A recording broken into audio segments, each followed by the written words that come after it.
LFZ Consultoria, porque o agronegócio é o nosso negócio. Olá, seja bem-vindo a mais um Agrocanal LFZ Consultoria, toda quinta-feira com o Esgoda, um programa para você que gosta de marketing, que gosta de vendas, que gosta do agronegócio, né? Gostou dessa entrevista? Deixa seu joinha aí no link aí. E hoje estaremos aqui, né, com mais um ícone do agronegócio brasileiro. Tive a oportunidade de trabalhar com essa fera lá na Monsanto, né? Antônio Lacerda, que me permitirei daqui para frente a chamar só de Lacerda, assim era como nós chamávamos ele lá. Tivemos a oportunidade na Monsanto, onde ele gerenciava sementes, trabalhamos juntos lá e hoje ele está aqui numa outra atividade que nós vamos chegar lá.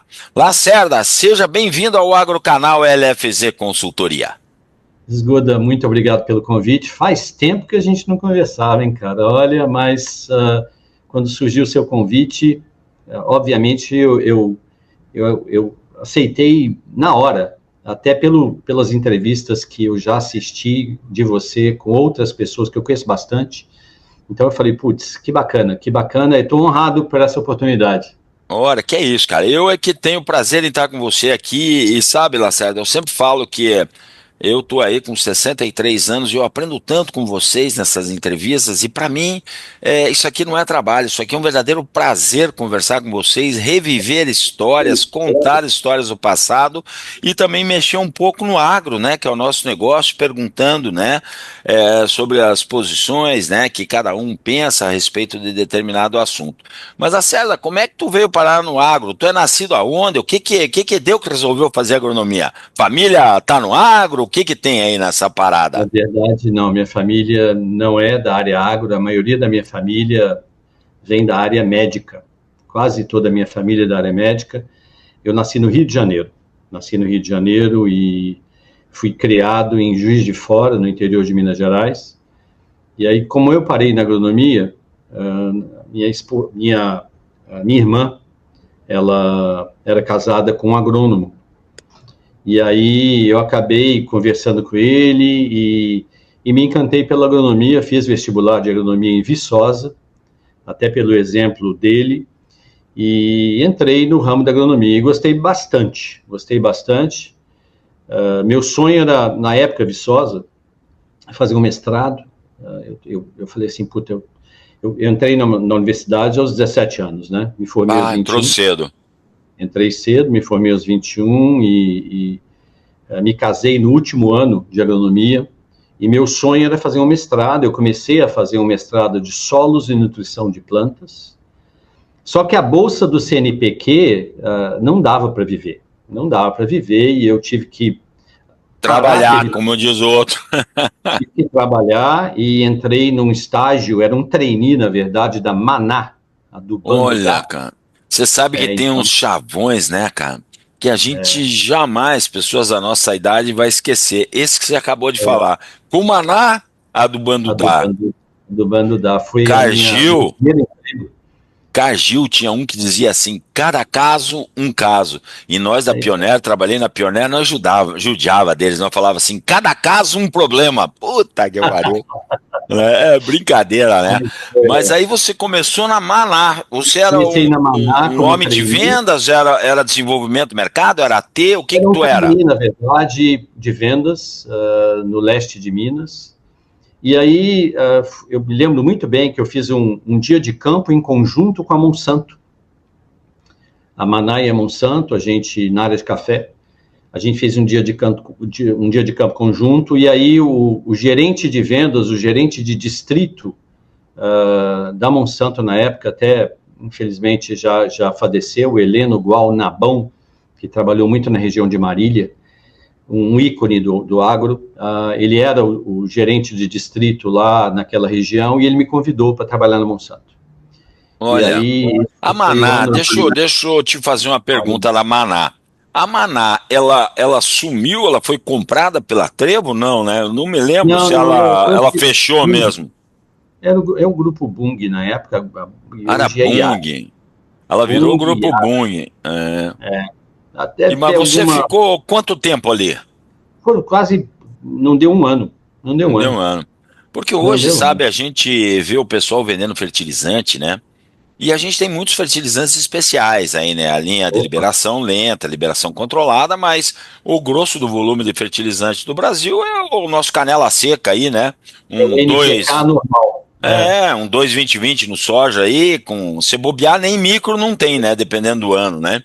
Isso mesmo. E aí os caras falam que o vendedor de fertilizante é um vendedor de preço. Era mais ou menos assim, Lacerda?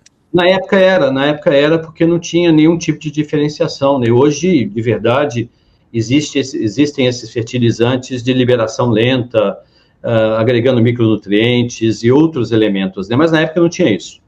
Na Sei. época era o NPK mesmo para café, que era a principal cultura, naquela região continua sendo.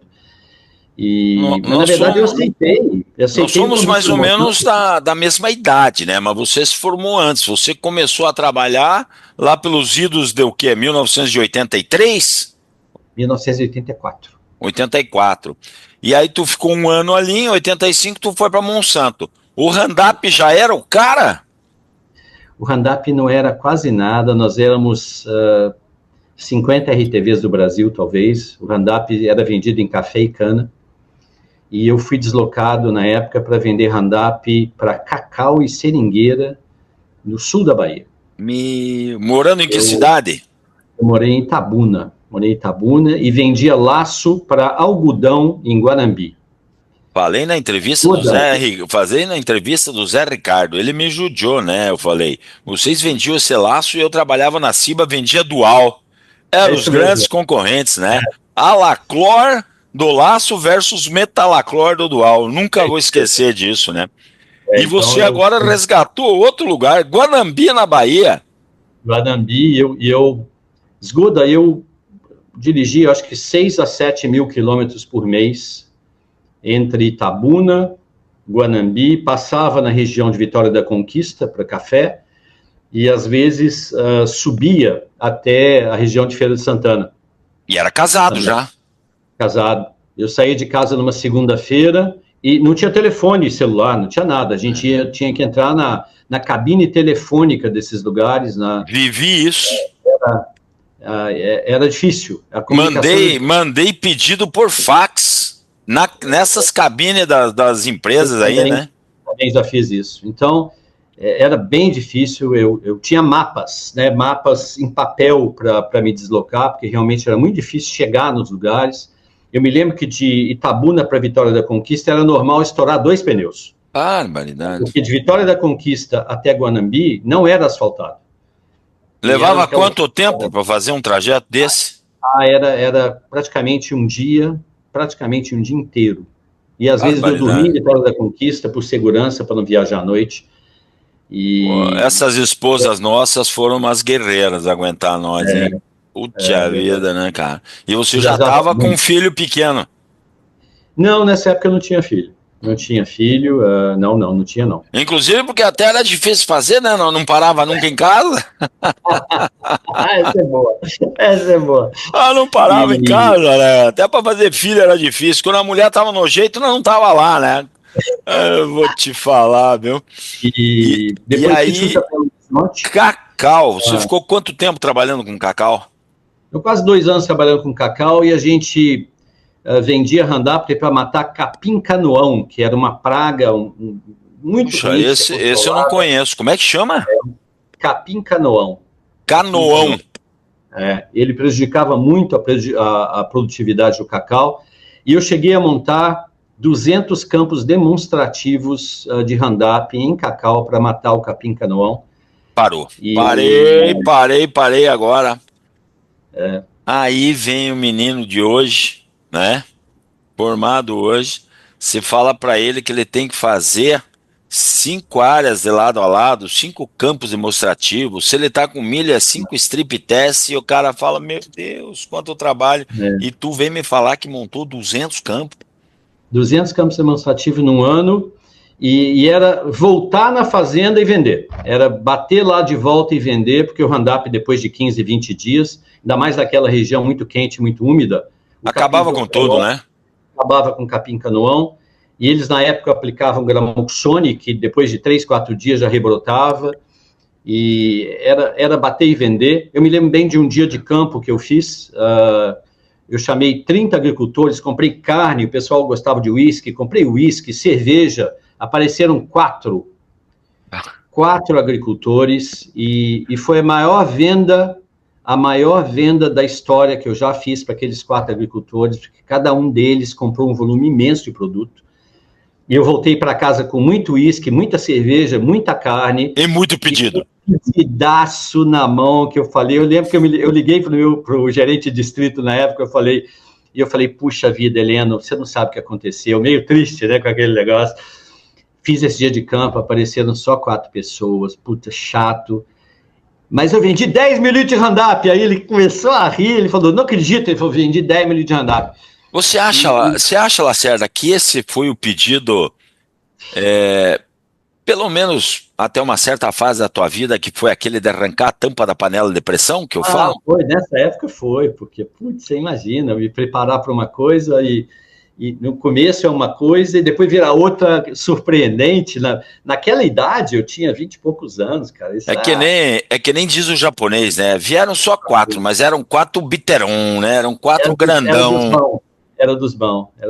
Então, são pedidos que fazem mudar nossa cabeça em relação a vendas, né? A gente passa a começar a gostar e querer o outro pedido desse, né? Aí eu vou resgatar um antigo também, porque eu fui para Belo Horizonte cuidar da Camig, Companhia Minas Gerais, Companhia da Monsanto, Companhia Agrícola de Minas Gerais, pertencia ao Estado. Pertencia ao Estado de Minas Gerais.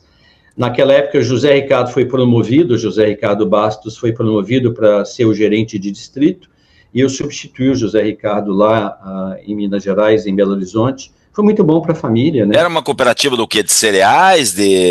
Não, de café? De venda de insumos. Na venda de insumos. Como se fosse uma cooperativa normal, só que ela era do Estado. Exatamente. E aí fiquei em Belo Horizonte por 2 anos aproximadamente, e aí recebi o convite para ir para São Paulo, para o escritório central, para trabalhar em marketing, e na área de florestas, na área industrial que a gente chamava, Roundup. Estamos o quê? Lá pelos idos de 1990? Não, isso foi em 1998. 98 já. 98, finalzinho. Então, eu trabalhei nessa área chamada áreas industriais da Monsanto, e aí surgiu o convite para eu ir para os Estados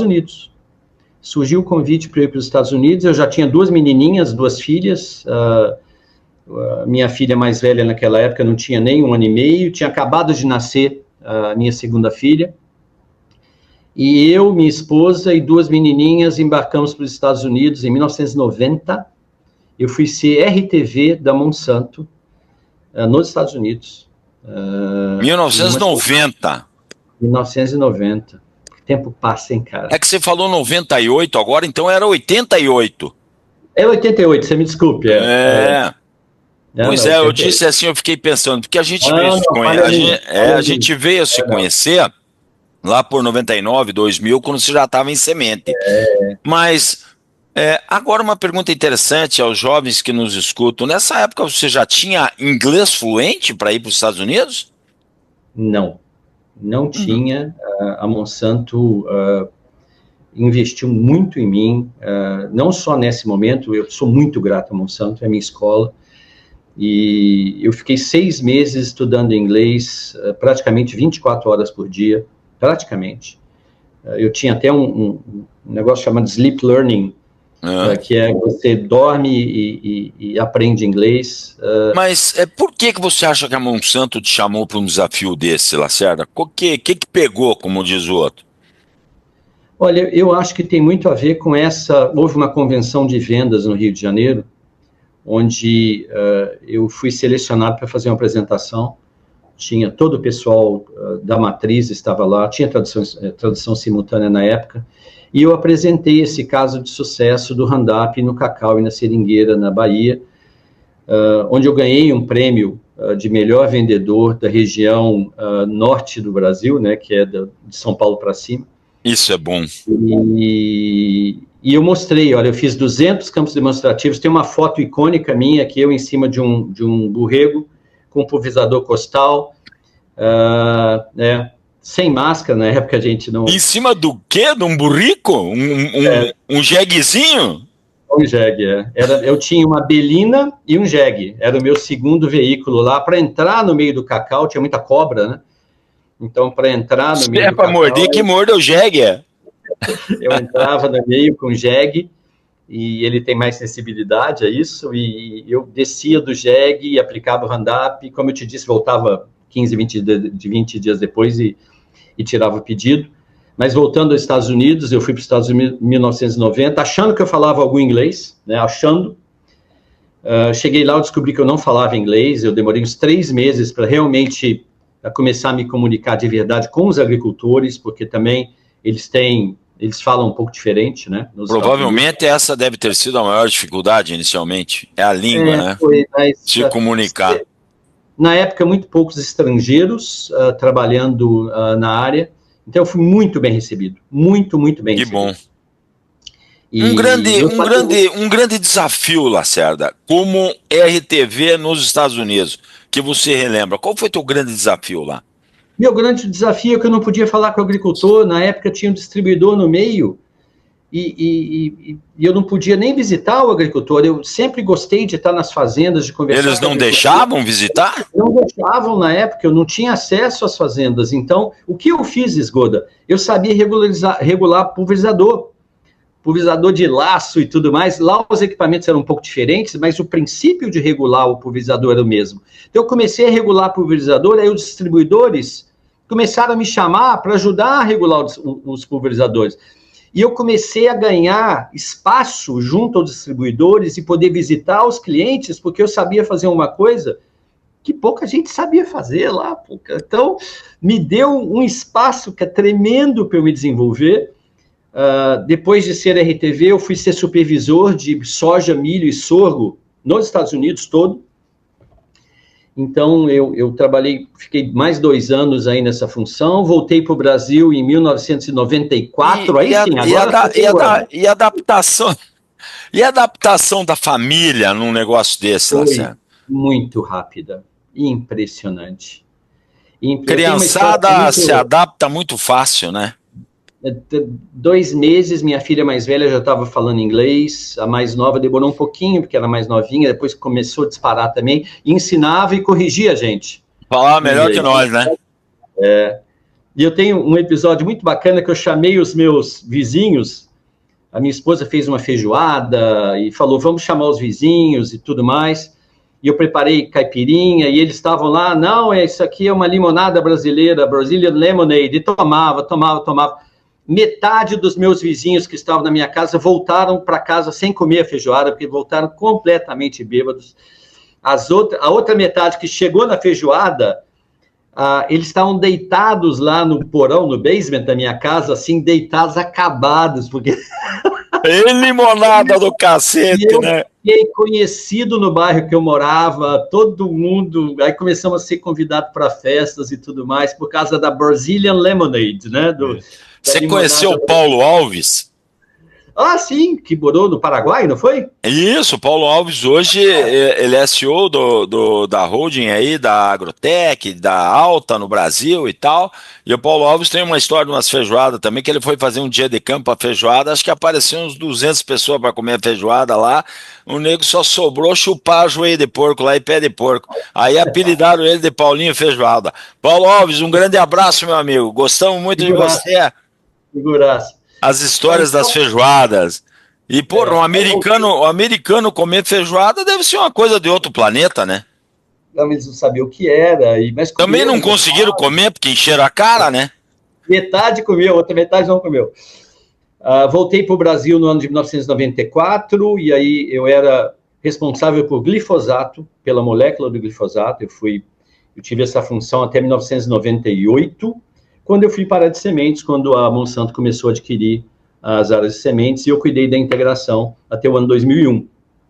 Foi um choque para você, assim, um choque muito grande, você sair de uma vida praticamente até então de glifosato, de químico, para trabalhar com semente, porque o trabalho de semente é um trabalho totalmente diferente do trabalho de Totalmente milho, né? diferente. E mais do De que ser químico, né? diferente, para mim, a própria empresa na época não estava acostumada com aquilo.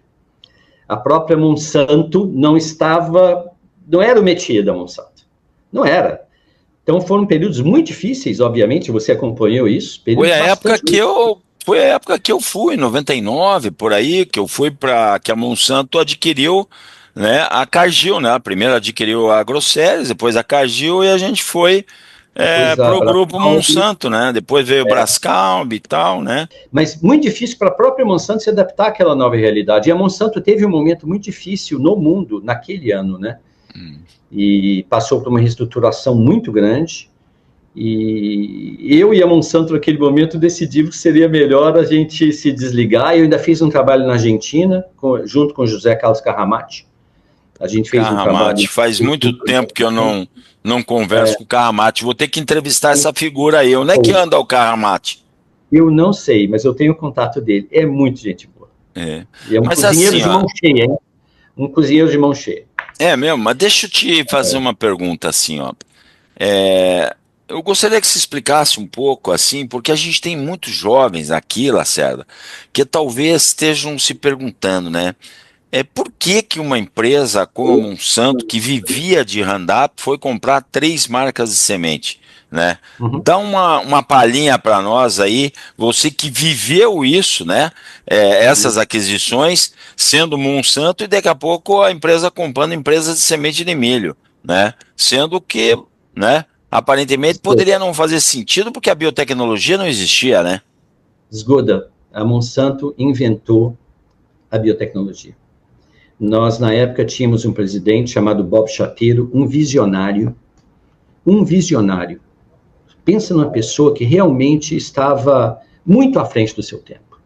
E ele começou a investir na biotecnologia muito antes disso, talvez em 1980, 1985. Nossa.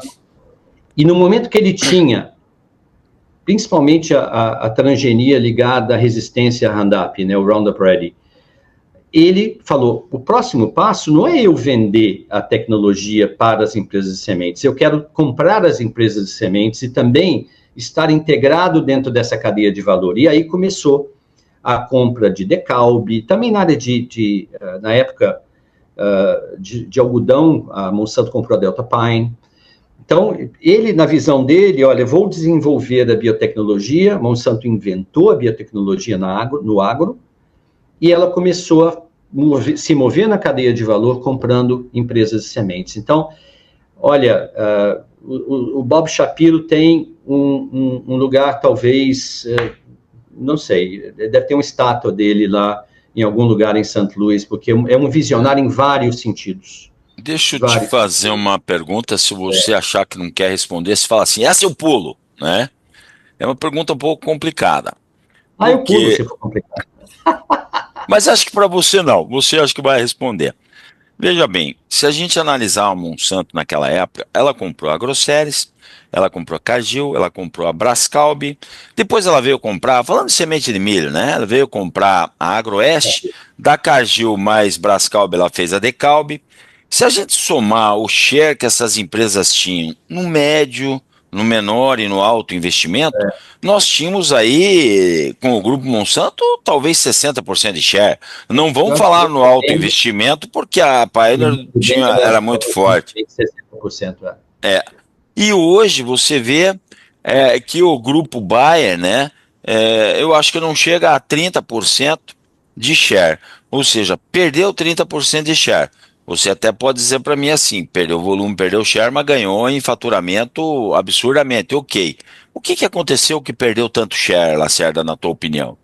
Olha, eu não posso falar pelo que está acontecendo hoje na Bayer e na situação atual, mas eu posso fazer uma analogia com outros mercados, né?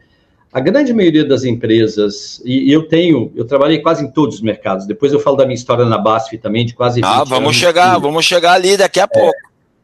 Quase todas as empresas que eu conheço e interagi ao longo dos anos, que consolidaram as marcas, em indústrias correlatas, que é o caso, o mercado de sementes de milho, se você traduzir isso em outros mercados, nenhuma delas conseguiu manter o market share. Nenhuma delas.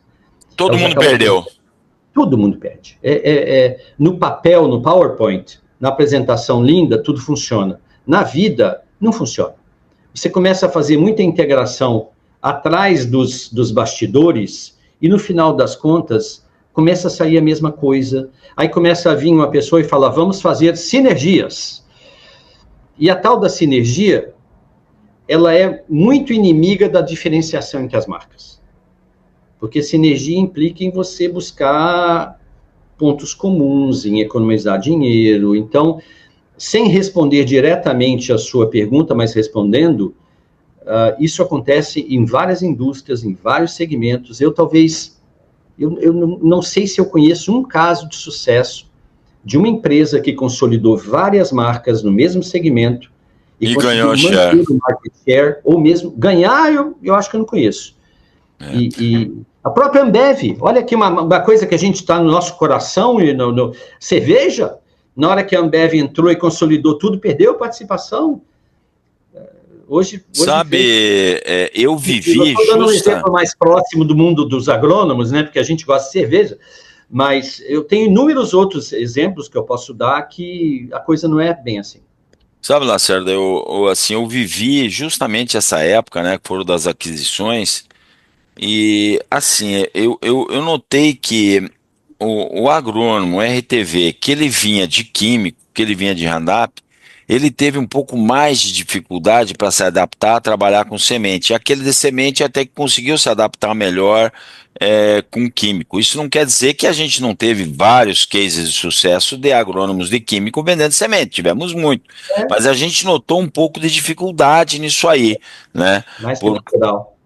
Porque vender o glifosato consolidado era mel na chupeta, né? A princípio. Apesar que... eu peguei uma fase que tinha que vender, hein? Que tinha que fazer campo demonstrativo, tinha que mostrar que funcionava. Cuidado que...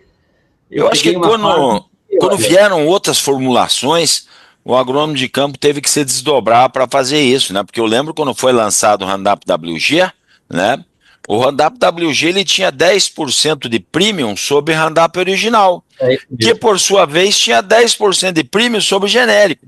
Então nós estamos querendo dizer que um WG tinha 20% de premium sobre um genérico.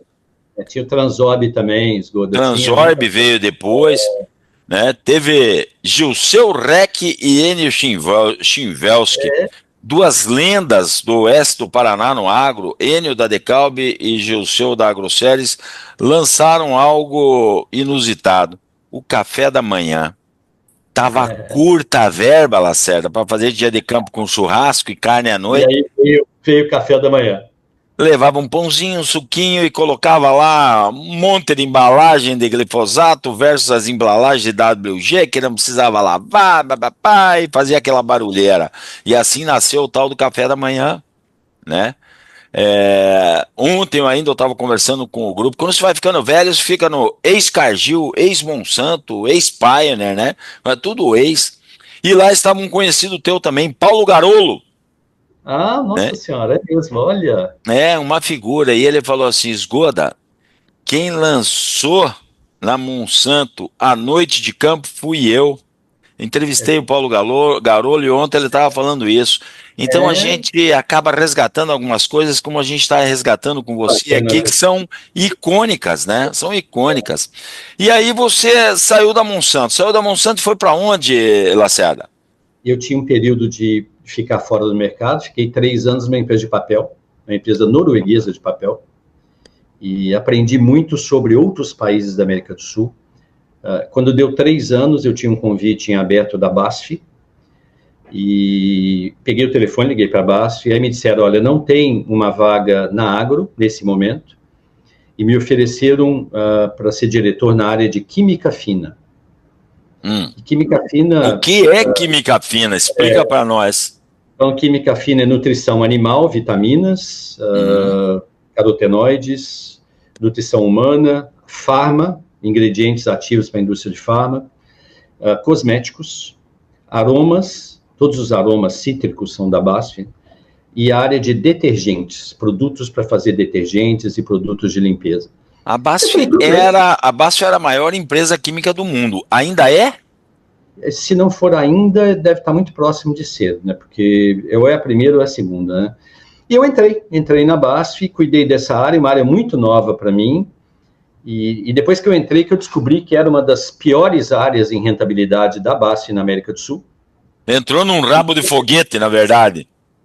Esgotou uma super oportunidade. Em 3 anos, era a terceira área mais lucrativa da BASF na América do Sul. Então... Lacerda, eu sempre digo para as pessoas, pegue uma área ruim, onde está tudo ruim, porque o que você mesmo. fizer lá, você conserta e aparece. Pegar uma área muito boa, você vai trabalhar que nem cachorro e alguém vai dizer, não fez mais que obrigação. E aí me chamaram, o ano era, agora eu vou tentar acertar o ano certinho, 2009, julho de 2009, falaram, você vai fazer uma entrevista na Alemanha por uma posição de vice-presidente sênior. Eu já era vice-presidente na BASF, e você vai fazer uma entrevista para ser o vice-presidente da área de tintas, da área automotiva, construção. Nossa, mudando de novo de... Eu acho que é um novo aprendizado aqui, como o agrônomo é eclético, é flexível, né? Peguei o avião, fui para a Alemanha, mas antes o presidente aqui falou comigo, você não é a primeira opção, mas vai porque é uma oportunidade para você e você vai ter uma exposição. Eu peguei o avião e fui. Viajei a noite inteira, peguei mais um avião, porque ela não era lá perto de Ludwigshafen, onde é a sede da BASF, era em Münster, que é um pouco mais para o norte. Cheguei, meio-dia, tomei um banho, fui fazer entrevista, um ex-general alemão, que era o presidente da divisão, ele me mediu de baixo em cima, de cima em baixo, umas 5 vezes, olhou para meus sapatos, estava lustrado, me deu boa tarde e falou, você não é a minha primeira opção. Na cara. Nossa senhora, animador, hein? Não, mas já sabia. Eu como já fui assim, eu falei, não, isso eu sei. Isso aí deu uma quebrada nele. Eu falei, não, isso eu sei. Isso aí já me contaram lá que eu não sou. Aí ele tentou me quebrar. Você não é a minha segunda opção. Isso eu não sabia. Isso eu não sabia. Aí Pô, mas esse cara aí é pra ordem, desgraçado. Deixa eu falar pra você. Um doce de pessoa. Ele tava te testando. Ele estava me testando. E aí, eu sem sacanagem, comecei a rir. Eu comecei a rir na frente dele, ele olhou para minha cara, surpresa, comecei a rir. Eu falei, olha, então, eu viajei a noite inteira, a manhã inteira, tomei um banho rápido, estou aqui, vamos conversar de qualquer coisa. Você não tem um outro negócio para mim aí, né? Aí ele falou assim, me convence que você é um candidato para essa posição, que você é o número 1. E nós ficamos quase 3 horas conversando. Eu saí de lá... Parei. O que você acha, se você consegue lembrar, Lacerda, que você falou para esse cara que talvez fez ele começar a pensar o seguinte, eu acho que esse cara pode ser a minha primeira opção. Você tem algo que você lembra que talvez tenha feito a diferença na entrevista? Olha, não foi nada relacionado àquele mercado, porque eu não conhecia nada do mercado de tintas. O que eu pude falar com ele foi o que eu havia feito na BASF, nos 4 anos que eu estava à frente do negócio de química fina, o que eu fiz, como eu fiz, a interação que eu tinha com a Alemanha, que era diária, e o trabalho que eu pretendia fazer em uma nova área que eu não entendia nada, a verdade. Contou seus cases de sucesso. E de insucesso também, porque eu contei os dois. Porque todo mundo tem sucesso e insucesso, não adianta. E eu sou muito claro naquilo que eu já fiz bem e naquilo que eu já não fiz bem, todo mundo tem isso. Então, normal, né? Ele olhou para minha cara... Na hora que eu saí da sala dele, deu 1 hora, o presidente do Brasil me ligou, você é o candidato número 1. Eu não sei o que você fez, mas você é o candidato número 1. Volta. E quando você saiu da sala, o que ele falou para você? Ele nada. Te animou, não disse nada? Nada. Um aperto de mão, muito boa gente, mas... E um cara sensacional, foi meu chefe, um super chefe, um dos melhores que eu já tive. Mas naquele momento ele estava me testando. Então, você chegou a conhecer um cara chamado Nivaldo Miranda, que foi ex-Ciba-Geigy? Não conheci. O Nivaldo hoje tem uma empresa de consultoria também, e ele era Ciba. E eu fui fazer uma entrevista, trabalhando na Herbtécnica, relembrar isso aí, que são coisas que, se um dia eu escrever um livro, eu vou ter que contar isso, Lacerda. Chegou lá na hora de fazer entrevista com ele, eu falei assim, eu tô indo bem, né? Porque o Pedro Sasso, que é meu chefe, que é o regional, me indicou para ir para São Paulo. Você tá me indicando para ir para São Paulo? E ele mentiu para mim, Lacerda. Ele falou assim, pois é. O Pedro Sasso está indicando uns 4, 5, mas eu uns 4, 5, na verdade, tem 150 pessoas para 2 vagas. Aí, te testando também. Mas me murchou de um jeito. Falei, mas eu vou. E sentei na frente de um cara chamado Oberdan. É um ícone da Ciba-Geigy, como diretor comercial. Ele fez uma pergunta para mim assim: por que você quer entrar na Ciba-Geigy? Eu dei uma pensada, Lacerda, e falei assim: porque eu quero um dia estar sentado aí no seu lugar. Esse cara ficou pensando, Lacerda. Eu falei, meu Deus, falei besteira. Deu uns 10 segundos, ele esticou a mão e disse, então seja bem-vindo. É de pessoas otimistas assim que nós precisamos aqui. A gente tem umas coisas que você não esquece, como essa sua. Você até hoje não esqueceu disso. E Né? um querido, esse chefe, foi realmente um dos melhores chefes que eu já tive na minha Quanto carreira. tempo depois você teve o teu positivo? É você o cara? Não deu uma semana. Não deu uma semana. Foi muita surpresa ou você, depois da entrevista e que recebeu o negócio que Não, agora você é o número 1, você começou a ficar confiante? eu comecei a ficar confiante. Eu vi que a conversa tinha fluído e tudo mais. Eu não posso esquecer de uma pessoa aqui, eu talvez tenha cometido uma falha. Uma pessoa que me ajudou muito a entrar na BASF foi o Jeffrey Abrahams. Jeffrey. Que faleceu faz um ano e meio aproximadamente, e assim, uma pessoa querida e que me ajudou muito ao longo da minha carreira como coach. Olha, nota 10 para o Jeffrey Abrahams e acho que o mundo agrícola perdeu uma pessoa de ouro, mas eu queria deixar registrado aqui também. E você veio para trabalhar numa área de tintas. Tintas, não só tintas, eu tinha a de souvenir, né? Eu era, entre aspas, o diretor-geral da Souvenir, tinha tintas automotivas, tinha produtos químicos para construção, tinha plásticos de engenharia, quer dizer, olha bem, olha onde eu me meti no mundo. Quanta coisa diferente, quanto aprendizado, meu amigo. E eu fiquei 6 anos nessa posição, depois, no ano de 2000, isso foi 2009, no ano de 2015, eu assumi todas as áreas químicas da BASF, e assim foi até no começo desse ano, onde eu fui aposentado. E aí surgiu essa chance da CMPC, olha só que louco. Deixa eu te fazer uma pergunta. Você acha, assim, que o segredo do sucesso, para uma pessoa que vem de um mercado totalmente diferente, pegando um mercado totalmente novo, é o quê? Eu tenho uma coisa na minha cabeça aqui, mas eu queria ouvir de você.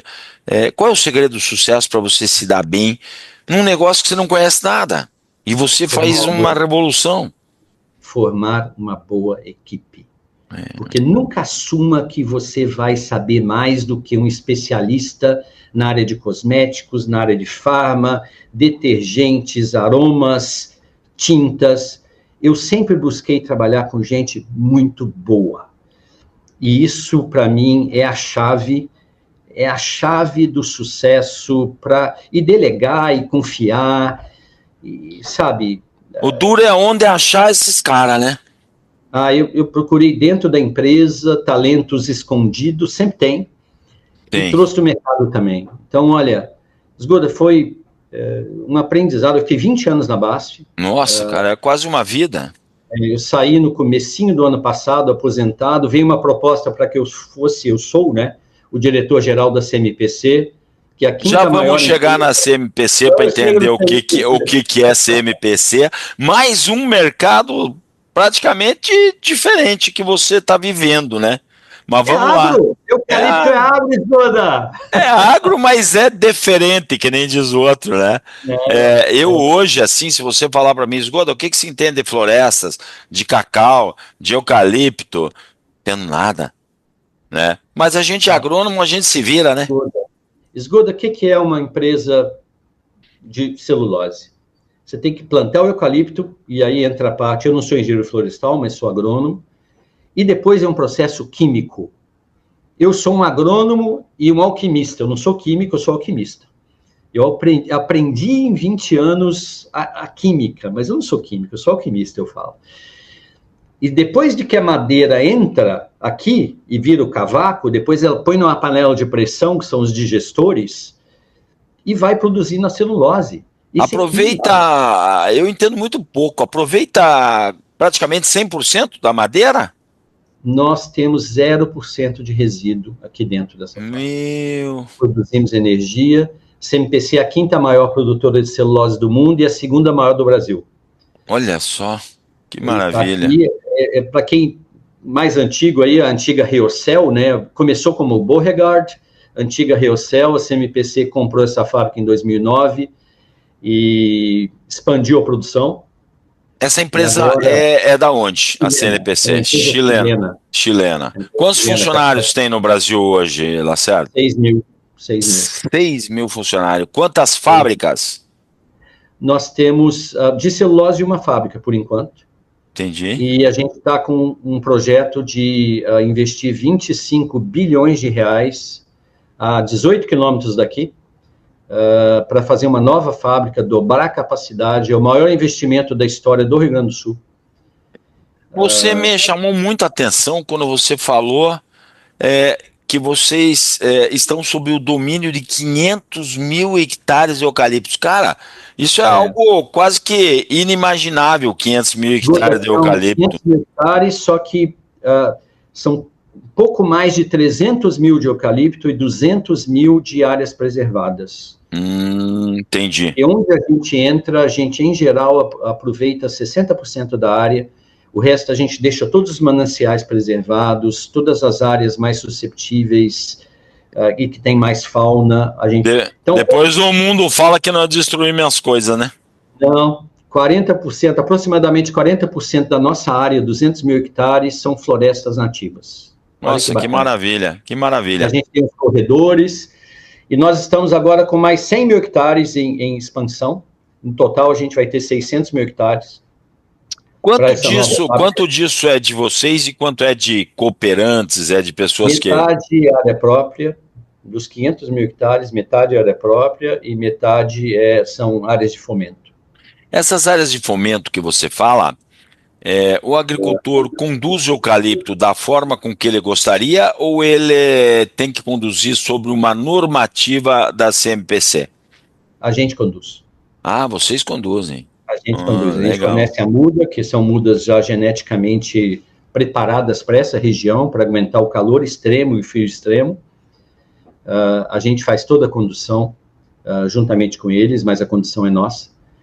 E a gente paga desde o primeiro ano do plantio. A gente não paga somente após 7 anos, a gente paga desde o primeiro ano, e aí ele pode escolher ou o equivalente em sacas de soja, quilos de boi, porque aqui no Rio Grande do Sul é quilos de boi, não é arroba, né? Pode ser saco de arroz. Ou madeira. O valor, ou a gente compra madeira também, a gente compra muita madeira. Eucalipto, para nós aqui não interessa pinos, não dá o processo, é só eucalipto. Entendi. E é um momento muito, muito bacana aqui do Rio Grande do Sul, porque é um momento de reconstrução depois da enchente, e nós estamos num esforço muito grande para antecipar o máximo possível o começo da obra, porque realmente, de acordo com o cronograma hoje, essa fábrica nova vai rodar em 2029. Muito dessas áreas ficaram embaixo d'água? De eucalipto, não. Não? Não. Aliás, a fábrica não parou durante a enchente, a gente está numa cota, apesar da gente estar bem ao lado do Lago Guaíba aqui, com vista para Porto Alegre, a fábrica está numa cota de 15 metros aproximadamente, e a fábrica continua operando em cota mínima, né? A produção mínima, mas a gente não parou a produção, a gente começou a trazer madeira de mais perto, a gente traz madeira de distâncias de até 200, 300 quilômetros, para você ter uma ideia. Poxa. E esgoda 97% da produção exportada. Tá brincando. A gente desce a celulose com as barcaças. Nós temos 7 barcaças que vão até Rio Grande, onde elas são embarcadas em navios maiores, e as barcaças sobem com madeira. A celulose, eu vou te fazer uma pergunta de um cara que conhece zero disso aí. A celulose, ela tem um diferencial em qualidade ou celulose é celulose? Não, tem diferenciais de qualidade. Tipo a cana, que tem lá o Brix, tem não sei o quê, a celulose tem alguma diferença? Tem celulose de fibra curta, celulose de fibra longa, e dentre as celuloses de fibra curta, que é o nosso caso, feita de eucalipto, tem algumas pequenas diferenças, mas são pequenas as diferenças. E o maior uso da celulose é mercado de papel, mercado de esse lenço de papel, por exemplo, papel higiênico, toalhas de papel, roupas. O maior cliente da fábrica aqui é um cliente chinês que faz roupas. Nossa! Ele substitui as fibras sintéticas por fibras naturais de celulose. É um mercado que cresce no mundo, até em substituição ao plástico. Qual que é o grande desafio aí da indústria? Duas perguntas. Primeiro, o grande desafio da indústria. Segundo, o grande desafio do produtor de eucalipto. O grande desafio da indústria é trabalhar com índices de competitividade ainda maiores, porque o Brasil é o país do mundo que tem a maior competitividade no ramo de celulose pelo baixo custo de produção de madeira. A gente colhe eucalipto com 7, 8 anos, as condições climáticas, edafoclimáticas, são extremamente favoráveis de solo e clima. A gente tem produtividades, enquanto no mundo fora do Brasil se colhe madeira em 15 anos, 20 anos, 25 anos, aqui a gente colhe em 7, 8. Mas como fazer com que a gente seja cada vez mais sustentável e que busque ainda mais competitividade? Então, respondendo a sua pergunta, o desafio da indústria hoje é que a gente, na área florestal em especial, que a gente busque produtividades ainda maiores. Como isso está na genética. É genética pura, cara. Então, é super bacana o trabalho que as indústrias fazem, que a CMPC faz na área de genética. Pesquisa, buscando clones ou variedades que se adaptam melhor à região. Isso aí é um dos grandes pontos de sucesso da indústria. Do produtor de eucalipto em si, olha, se ele seguir a recomendação que a gente dá, em termos de utilizar a nossa muda, de fazer os tratos de manejo como a gente conduz, é quase como se fosse uma integração no frango, na região de frangos e suínos, é muito parecido, aliás, só que os ciclos são mais longos e a gente paga anualmente, né? Olha, o desafio para o produtor é não deixar pegar fogo o negócio. Esse aqui não pode pegar fogo. Puta, o fogo aqui, é terrível, né? Aqui, ao contrário das outras regiões do Brasil, aqui a época de incêndios é essa. Está muito calor aqui no Rio Grande do Sul. E acontece muito, Lacerda, de pegar fogo? Acontece. Nós temos, nessa época do ano, nós temos aqui 3 helicópteros à disposição da empresa. No momento que começa um foco de incêndio, a gente pega o helicóptero, a brigada vai, eles jogam o produto para apagar o incêndio, porque você não pode deixar o incêndio alastrar. Essa época aqui no Rio Grande do Sul é muito quente e tem vento. Então, calor e vento, isso é terrível, né? Então, a gente tem que correr rapidamente apagar os incêndios. Esse ano a gente já está com o dobro de incêndios florestais que tivemos no ano passado. Barbaridade. Então, é o maior desafio que a gente tem, porque ao contrário da cana, se pega fogo num canavial, vai lá, colhe e joga para a indústria, né? Aqui não. Perdeu, passou, o fogo lambeu, perdeu. Perdeu. A gente não dá para aproveitar. Então, não recebe. Não. Que aí prejudica toda a atividade florestal aqui. Lacerda, e assim, ó, você disse que você tem aí, como é que se usou o termo? Eu falei cooperante, você falou... É o fomento, a área de fomento. A área de fomento. Esse agricultor que participa dessa área de fomento, financeiramente para ele, é bem melhor ele trabalhar com esse fomento com vocês do que ele arrendar para alguém plantar soja? Lucratividade é melhor para ele? A gente, dependendo da distância que está da fábrica, a gente paga entre 15 a 20 sacos equivalentes de soja. Nossa, 20 sacos por hectare em soja não faria mais nada. 15 sacos Mas por hectare eu ia viver aqui na praia onde eu estou hoje. Se tiver a 10 quilômetros da fábrica aqui, ou 20,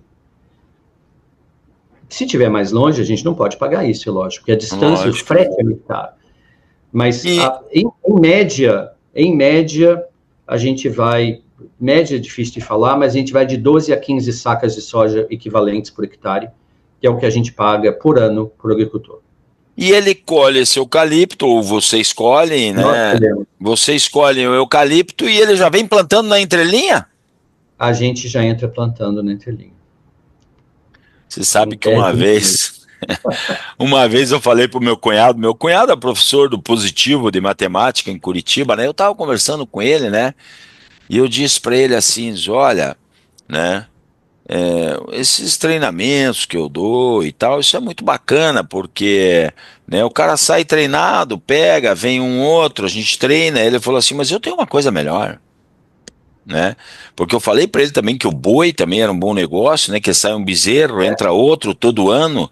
Ele disse, eu tenho um negócio bem melhor. Eu falei, o que que é? É o colégio. Eu pego ele, né, no primeiro grau, levo ele até a faculdade, porque a gente tem faculdade positiva aqui, fazendo propaganda para o Positivo, né? E quando ele está saindo lá, está entrando outro aqui e não para.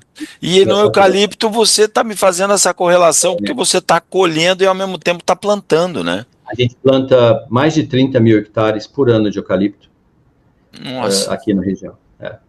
A adubação tem que ser meio pesada, né? Porque o pessoal fala que o eucalipto dá uma sugada na terra e tal. Isso é mito, é mito. É mito? Isso aí é mito, isso aí já era, não, isso é mito. Sugado se você supre com comida, né?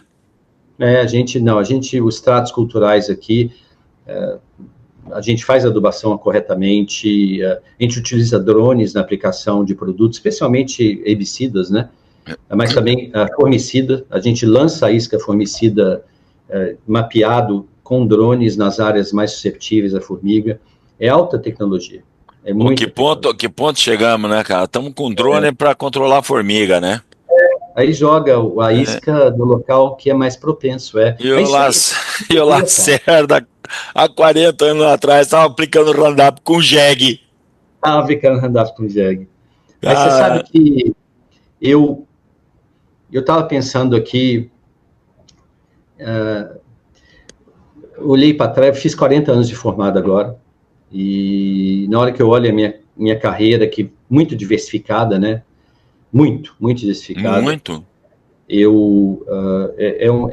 uma dádiva de Deus, depois todas essas oportunidades, eu estar aqui. É mesmo. Eu acho que eu não tenho explicação que eu estar aqui nesse momento, nessa posição, com um investimento de mais de 25 bilhões de reais, na minha idade, com toda a experiência que eu tenho, muito pouca gente tem a oportunidade que eu estou tendo nesse momento. Não tenho dúvida. Então, eu todo dia, no final do dia, eu falo, puto, muito obrigado, Deus, porque não é só eu, não é só a gente, tem alguma coisa, sabe? E eu agradeço muito mesmo. Que bom, porque cara. Isso é impagável, cara, impagável. Sabe, Lacerda, às vezes a gente fala assim, né? O cara é muito experiente, o cara tá há mais de 30 anos naquela área como a RTV. Eu digo, será que ele é experiente ou será que ele tem 3, 4 anos de experiência e 25 anos fazendo a mesma coisa? Então a tua experiência, Lacerda, ela vem da diversidade de coisas que você fez, em tudo que você contou para nós aqui, da onde você foi, que nem diz o criador de boi, você foi de mamando a caducando. Né? Sabe o que é, né? De mamando a caducando, de bezerro a boi velho. Por quê? Porque você foi um cara que trabalhou com glifosato, você trabalhou com semente, aí você foi para a área de química, né? Dentro de uma base, foi para a área de tintas, aí você foi para a área do agro lá, agora você está trabalhando com celulose, e aí eu te pergunto, aí vem a pergunta complicada, com 62 anos de idade, qual é o próximo passo? Não, o próximo passo é continuar. minha intenção é continuar aqui, pelo menos até quando a fábrica começar em 2029. Tem muita energia para isso, graças a Deus, muita saúde até agora. E eu não quero é parar e botar um pijama e ficar em casa. Não ia dar certo nem com a minha esposa, não ia colar esse negócio. Estamos que nem caminhoneiro, se ficar em casa a mulher manda viajar, vai! Não é da minha, sei lá, da minha natureza parado, não é de verdade. Eu sempre muito ativo o próximo passo é continuar, cara. Meu pai, ele morreu aos 86 anos, mas ele trabalhou até os 85. Se ele tivesse continuado, eu acho que ele ia até uns 90. No momento que você para, hoje mudou muito isso, mas no momento que você para, e parar completamente é um erro muito grande. Você não pode parar mesmo, você tem que continuar. Até mentalmente você tem que ser desafiado. E o meu próximo passo é continuar. É olhar para frente e continuar. Não tenho intenção nenhuma de parar. Nada, zero. Sabe que eu tô com 63 e eu penso a mesma coisa. Só que assim, tem um pouquinho de diferença que eu tô numa função um pouco autônoma, que eu posso dizer o seguinte: essa semana eu não vou trabalhar. E eu não marco treinamento, não marco nada, eu fico aqui na praia. Mas parar, Lacerda, eu também não quero. Eu acho que não. A gente, cada vez que você gosta daquilo que você faz, né? Eu sempre digo o seguinte: se você acorda segunda-feira, você está feliz? Estou, vai dar certo. Agora, se você tiver, na época a gente assistia Fantástico, né? Hoje a gente não assiste mais, mas se você tiver a síndrome do Fantástico, já ouviu falar dessa, não? A hora que acaba o Fantástico domingo à noite, te dá uma dor na barriga, porque no outro dia você vai ter que trabalhar, a fazer outra coisa da vida, né? A vida é muito curta. Teve um fato que aconteceu ao longo da minha vida profissional que me marcou muito, tá? Muito. E eu levo isso porque eu fico até emocionado quando falo. Foi durante a pandemia, acabou o álcool gel. Não sei se... Teve um momento que não tinha álcool gel mais, né? E a BASF tinha o espessante, porque na verdade o álcool gel é o álcool com um espessante que faz com que ele seja um álcool gel, né? E a BASF, provedora desse produto, um dos fornecedores desse produto, mas o produto vinha da Alemanha. Não era produzido aqui. E um belo dia, eu com o meu time, a gente falou assim: vamos produzir esse negócio aqui, no meio da pandemia. E a gente colocou, olha, mais de 200 pessoas entre Brasil e Alemanha, para trazer a tecnologia, adaptar a fábrica e produzir esse espessante aqui. E no momento que a gente... Isso você salva vidas, né, meu amigo? Eu acho, sabe, Lacerda, essa emoção que você tem agora aí é o que move a gente no trabalho, cara, né? E vocês conseguiram produzir aqui. E não vendemos, a gente doou. Olha, cara. Olha só. Isso não tem preço, né, cara? Isso não tem preço, meu irmão. Então, eu fui um dos caras que agradeço a Deus, Lacerda, acho que você nem sabe disso, mas eu voltei de um projeto da África, um projeto muito grande, e isso era março de 2020.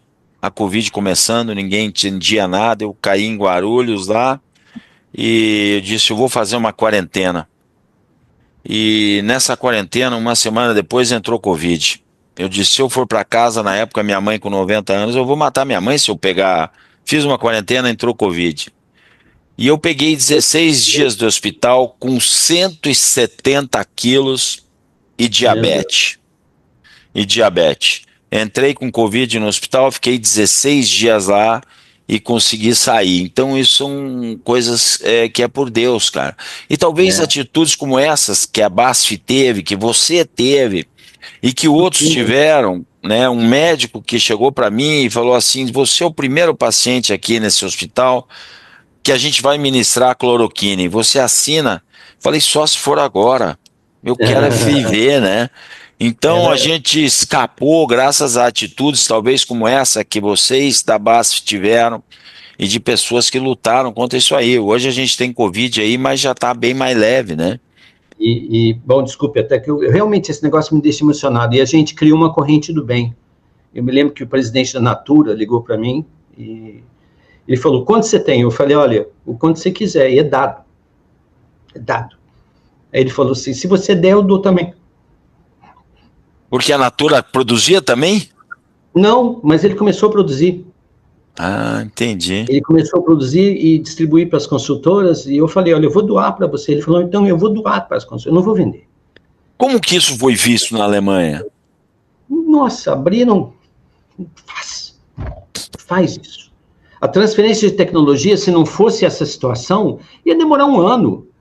Eu consegui em 15 dias. 15 Meu dias. Deus. Veio a transferência de tecnologia, veio tudo, adequa isso, faz aquilo. Tinha 200 pessoas, não é mentira, trabalhando no projeto, tanto no laboratório, na fábrica, olha... Isso é porque era uma BASF, né, Lacerda? Isso é porque era uma BASF, a maior empresa do mundo, e porque tinha pessoas voltadas para isso, né? Então, que não pensam no dinheiro, que pensam no bem-estar de todo mundo, eu acho que isso é o que mais importa. E isso é o que nós levamos daqui, né? Então, essa emoção que vocês têm... Os têm... fornecedores começaram a doar produto para nós. Vira uma bola de neve, né? Porque a gente fica, né? Todos ficam aí imbuídos, né? No mesmo objetivo, né? Precisamos fazer com que as coisas aconteçam, né? Uma das coisas que mais me marcou profissionalmente, como você falou, a gente foi muito além, a gente começou a salvar vidas, né? Isso aí não tem preço, né? Assim, ó, a gente está lá, Lacerda, com 1 hora de entrevista, e o meu padrão de entrevista sempre é 1 hora, e essa entrevista, com muitas delas, ela passou tão rápido, cara. Eles falam entrevista, mas não é entrevista, esse bate-papo, ele passou tão rápido. A gente contou histórias, reviveu histórias, que hoje à noite, a hora que você botar a cabeça no travesseiro, você vai falar assim, puxa vida. E eu vou lembrar de muitas outras que eu podia ter falado aqui. Mas você vai lembrar que você passou Roundup, foi com o jegue para passar Roundup no cacau, que você lembra tantas coisas, vai lembrar disso que você falou agora aqui. Mas eu queria que você, que é um cara extremamente experiente, né, como agrônomo e como área comercial, que você sempre foi, né, que você deixasse um recado. Eu gosto de deixar um recado para o jovem, né, aquele que está começando agora, que poderia servir de inspiração para um dia, sabe, Lacerda, ele está sentado numa cadeira como essa que você está sentado, ele está sentado em cadeiras que você já sentou, que isso não é para qualquer um, meu amigo, isso não é para qualquer um. Então eu queria que você dissesse para ele qual é o segredo do xarope da Coca-Cola. Vamos lá. Sabe que outro dia eu fui chamado por um programa de MBA em São Paulo, com um grupo de pessoas para trabalhar justamente esse tema. Porque todo curso de MBA tem assim, olha, finanças, liderança, sustentabilidade. E aí, depois de 1 hora de conversa, a gente chegou a 2 pontos que realmente fazem a diferença no profissional. Realmente fazem. Primeiro, inquietude. Pessoa de sucesso tem que ser inquieto. Ele tem que buscar as coisas continuamente. Tem que, tem que buscar novo. Se tá bom, pode ser melhor. Se tá bom, vai mudar, eu tenho que estar lá. Ele tem que ser inquieto por natureza e transmitir essa inquietude para a organização, porque a organização cresce. E o segundo, Esgoda, é ambição. Ambição no sentido positivo. Tá? De buscar o melhor, realizar, porque muita gente tem isso tudo e não consegue colocar em prática. Então a gente falou, se esse curso de MBA tivesse 2 matérias a mais, eu não sei como é que o Ministério da Educação vai aprovar isso, porque com esses nomes não vai rolar, mas seria inquietude e realização e ambição. Se as pessoas tiverem isso, já ajuda muito. E tem outro ponto que complementa tudo isso, que é o famoso networking. É você conhecer gente, ativar o seu networking. E eu tenho isso, eu aprendi a fazer isso, eu tenho as pessoas que eu contato regularmente, as pessoas que eu contato com menos frequência, mas eu sempre procuro estar em contato com alguém. Sempre, de uma forma ou de outra, porque o networking vale ouro. Vale ouro. Se Olha, você, cara, ganhei o dia, ganhei o dia. se você alimentar o seu networking é errado, porque ele pode ficar gordo. Você tem que nutrir. Você tem que nutrir o seu network. É na medida certa. É na medida certa. Porque não adianta você chegar numa pessoa que você não vê há 10 anos, 20 anos, ou que você nunca conheceu e pedir alguma coisa. É muito difícil, mas se você criou uma relação e aquela pessoa já te associa com alguma coisa, seja do passado ou recente, alguma coisa, fica muito mais fácil. Então, olha, eu diria que são 3 coisas aí no final: essa inquietude com realização, ambição, networking. Eu vou fazer... Pouca gente faz esse último ponto bem. Eu vou fazer meu filho escutar isso. Eu vou gravar esse teu último minuto aí, com essa última pergunta, e passar nos meus treinamentos. Eu passo algumas coisas. Lembra do Dimas? Eu chorei aí, por favor, viu? Lembra o Dimas Cardoso? As minhas lágrimas, deixa elas para mim. Lembra do Dimas Cardoso? Não, esse eu não lembro. Dimas Cardoso, se você falar de alguém que entende de silagem, nutrição animal e tal, o Dimas Cardoso é o cara. E numa entrevista que eu fiz com ele, um bate-papo, no final eu perguntei para ele, né, o que um RTV de campo tal precisava ter, e a resposta dele foi fantástica, que eu uso isso, né, sempre, né, não vou falar aqui porque é 4 minutos dele falando, e eu vou pegar esse seu vídeo do final aí, né, e vou fazer um videozinho, depois eu vou mostrar, vou mandar ele para você ver, eu vou passar nos meus treinamentos, porque eu acho que, sabe, a gente não se acomodar, essa inquietude que você está falando aí, é algo fundamental, né, para o negócio. O segundo ponto que você falou foi... Ambição. Ambição. Não é negativo ter ambição. Tem que ter ambição, tem que querer crescer, tem que querer trazer para dentro de casa o que nos dá segurança, né? E o terceiro é o network, né? Eu acho que nesses 19 anos, sabe, Lacerda, que eu estou fazendo treinamento, eu treinei mais de 18 mil pessoas. Então, esse network para mim é fantástico. Esse network com vocês durante as entrevistas, isso para mim não tem preço. Isso para mim não tem preço. Se você imaginar que eu já estou com mais de 60, 70 entrevistas, bate-papo, que eu relembro histórias, a gente relembra histórias, né? Histórias suas, histórias nossas, e que a gente vai guardar para sempre. A gente vive emoção, né? Do mesmo jeito que você se emocionou aqui, eu tenho o Zaninzinho que trabalhou, né, na Monsanto. Tava falando outro dia aí, veio as lágrimas durante a entrevista, porque a gente vive isso, né, cara? Tá aqui, ó. É isso aí. Então, isso que é o que movimenta a gente. Então, muito obrigado, Lacerda, por esse bate-papo. Né? Obrigado. Muito obrigado pela oportunidade. Espero que tenha atingido o objetivo aí. O objetivo nosso é levar ao público que nos escuta, né, as histórias das pessoas de sucesso como você. Estivemos hoje aqui com o nosso amigo Lacerda, estivemos falando sobre a história dele, a história de Monsanto, a história de Basf, a história de CMPC, ou seja, estivemos falando do agro com um ícone do agronegócio brasileiro. Muito obrigado pela oportunidade, Lacerda, e... se você gostou, deixa seu joinha aí, te inscreva no canal do YouTube, Agrocanal LFZ Consultoria, toda quinta-feira com o Esgoda. Vem comigo, por quê? Porque o agronegócio é o nosso negócio e o agro não para. Um abraço e até a próxima entrevista.